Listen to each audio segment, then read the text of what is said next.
네, 다음은 오늘 장을 준비하기 위한 개장 전 중요 뉴스 점검하겠습니다. 첫 번째 모닝 뉴스는 누리호와 관련된 소식인데요. 순수 우리 기술로 만든 첫 우주 발사체 누리호가 어제 발사를 마쳤습니다. 로켓 분리 과정까지는 차질 없이 진행이 됐는데 목표로 했던 모형 위성의 궤도 안착은 실패하면서 미안의 완성이다, 절반의 성공이라는 평가받고 있습니다. 덥게임 페어링과 위성 분리까지는 확인이 됐지만 데이터를 분석한 결과 모형 위성이 목표한 궤도에는 이르지 못한 것으로 나타났는데요. 목표 높이가 700km까지 도달이 되긴 했는데 그 이후에는 속도가 부족했기 때문으로 분석이 되고 있습니다. 2차 발사 진행이 됩니다. 내년 5월에 다시 한번 도전하게 되는데요. 이 결과에 대한 기대감 높은 상황이고요. 어제 시간 외에서 위성 관련주들 대거 급등했기 때문에 정글장에서 오늘 어떤 플레이 나올지 확인해 보셔야 되겠습니다. 네, 다음 중국 헝다 관련해서 오늘 좀 많이 얘기가 나오지 않을까 싶은데요. 결국에는 파산 위기에 몰렸습니다. 3조 원 규모의 자회사 지분을 팔아서 급한 채무를 갚으려던 계획이 무산이 됐기 때문인데요. 채권이자 지급 유예 기간이 끝나는 당장 내일입니다. 달러채이자 8,350만 달러를 갚지 못하게 되면은 공식적으로 디폴트를 선언을 하게 됩니다.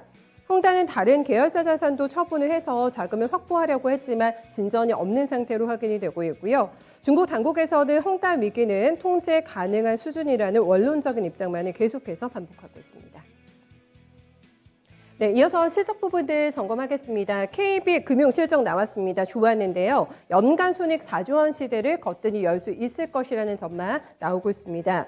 3분기까지 누적 순이익이 지난해 연간 순이익을 지금 넘어서고 있는 상황인데요. 3분기만 떼어놓고 순이익을 보시면은 1조 2,979억 원 발표가 되면서 전년 대비로는 7.8% 늘었습니다. 이래서 3분기 누적으로 보면은 역대 최대 실적을 경신하고 있는데요. 역설적으로 대출 규제가 있었고 코로나 영향을 받게 되면서 이 부분이 오히려 실적에는 긍정적으로 작용했다라는 분석입니다. 수익성은 물론이고 건전성까지 지키게 되면서 최대 실적을 갈아치우게 된 건데요. 한편 내년 분기 배당 가능성도 열어두고 있습니다. 올해 처음으로 중간 배당을 실시한 데 이어서 내년에는 분기 배당 정례화 여부를 검토 중이라고 회사 측은 공식화했습니다. 네, 다음도 실적 발표 내용인데 현대두산인프라코어가 굉장히 저조한 실적을 내놨습니다. 3분기 영업이익이 337억 원을 기록하게 되면서 중국 시장에서 굉장히 부진했다고 하는데요. 때문에 전년 대비로는 47%나 급감한 실적 발표가 이번에 나왔습니다. 글로벌 인프라 투자와 원자재가 상승 등에 따라서 전년 대비 매출은 조금 증가했는데요. 3분기 매출 같은 경우에는 9,719억 원 기록했습니다. 다만 매출액의 증가가 중요한 게 아니라 영업이익분의 감소가 컸기 때문에 오늘 시장에 좀 영향을 미치지 않을까 싶고요. 회사 측에서는 중국 시장의 경우에는 수익성이 높은 대형 라인업에만 이제는 집중하겠다고 밝혔습니다. 워낙에 중국 측에서 매출이 부진했기 때문에 구조조정을 하겠다라는 계획이라고 보시면 되겠고요. 신흥시장의 경우에는 영업망 확대를 통해서 현지 밀착 영업으로 수익 창출에 최선을 다하겠다고 언급했습니다. 네, 다음 레고캠 바이오 오늘 아마 주가 많이 움직이지 않을까 싶은데요.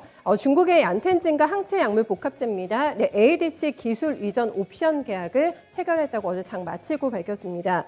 계약에 따라서 양세아는 이제 얀텐진이 보유하고 있는 항체들과 레고캠 바이오의 차세대 플랫폼 기술을 활용을 해서 후보 물질을 발굴해 나간다는 계획입니다. 얀텐진은 후보 물질을 확정을 한 이후에 글로벌 개발과 사업화 옵션을 행사하게 되는데요.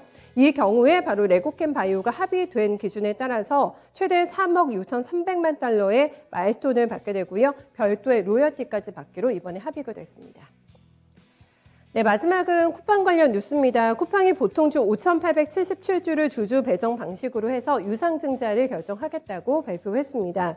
발행가액은 주당 5천만 원이고요. 총 2,938억 원을 조달해서 운영 자금으로 쓸 계획이라고 언급했습니다. 한국 쿠팡은 미국 법인 쿠팡이 지분 100%를 갖고 있고요. 한국 쿠팡은 앞서 7월에도 주주 배정 방식으로 해서 4,574주를 유증한 바가 있는데요. 당시에도 2,200억 원이 넘어가는 자금을 조달했습니다.